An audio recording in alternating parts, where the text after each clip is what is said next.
अस्सलाम वालेकुम जी। मैं मौजूद हूँ, मैं यहाँ से आज से तकरीबन 2.5 से 3 महीने पहले यहाँ पे मुर्तज़ा वहाब साहब ने हम तमाम कराची के चेयरमैन को बुलाया था और उन्हें कहा गया था कि यहाँ पे ये रिंग ढक्कन बनेंगे और हर यूसी चेयरमैन को 70 रिंग और 70 ढक्कन मिले, लेकिन ऐसा नहीं है। आज से 2 महीने पहले मुझे 15 ढक्कन मिले थे। मैं मॉडल कॉलोनी यूसी का चेयरमैन हूँ और आज जब 2 महीने बाद मैं रिंग ढक्कन लेने आया हूँ तो कह रहे हैं कि सिर्फ वो एक दफ़ा का ऑर्डर था, वो भी 15 का, तो एक्स्ट्रा कोई इसके अलावा हमें कुछ भी नहीं दे रहे हो। तो मैं गुजारिश करना चाहता हूँ कि मुर्तज़ा वहाब साहब, आपने तो उस दिन यहाँ पे मीडिया के सामने मीडिया को मुखातिब करके हमें यहाँ बुला के सुबह मेरे ख्याल से आई थिंक 9-10 बजे आपने हमें बुला के हमें ये कहा था कि यहाँ पे हर यूसी चेयरमैन को 70 ढक्कन और 70 रिंग मिलेंगे, लेकिन अफसोस कर कहना पड़ रहा है कि एक यूसी चेयरमैन को 15 ढक्कन।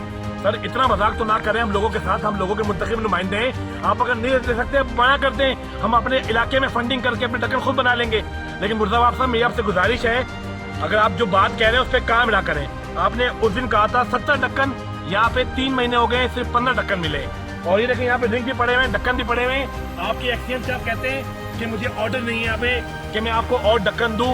1 महीने का ऑर्डर है, सिर्फ मैंने 1 महीने दे दिया और मुझे कोई ऑर्डर नहीं है, वही 15 ढक्कन। मतलब आप सब आवाम को पागल ना बनाएं, मुंतखब चेयरमैन को पागल ना बनाएं। जो आपने कमिटमेंट की थी मीडिया के सामने उस पर कायम रहें। 70 ढक्कन आपने देने थे लोगों को, आपने 70 ढक्कन नहीं दिए, आपने सिर्फ 15 ढक्कन दिए हैं। मैं तारुफ करा दूं, यूसी 6 मॉडल टाउन से चेयरमैन हूँ साद खान। मुर्तज़ा वहाब साहब, ये ढक्कन पड़े हुए हैं और ये ढक्कन यहाँ रखने के लिए हैं, पर मेरी गली मोहल्ले में, मेरे हल्के में, वहाँ पे जो सेवरेज के जो वहाँ पे ढक्कन नहीं है, जहाँ रिंग नहीं है, उनके लिए नहीं है। सर जाती है ये, तो मैं हर फोरम पे एहतजाज करूंगा और आप तक ये बात पहुंचाऊंगा, तमाम लोगों को दिखाऊंगा कि देखें होता कुछ है, दिखाते कुछ है और करते कुछ है। बहुत बहुत शुक्रिया।